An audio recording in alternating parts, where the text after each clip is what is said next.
Let's view the system communication and data flow as a user applies a configuration update to a camera from the XProtect management client. In this scenario, a management client user updates a camera setting.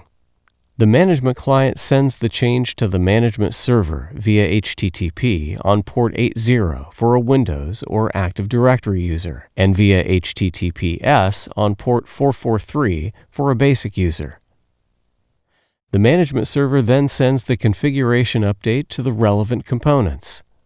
In this case, it first sends the update to the recording server on port 9993 using TCP. Since the update in this example concerns cameras, the recording server then applies the new settings to the cameras on port 80 for HTTP or on port 443 for HTTPS.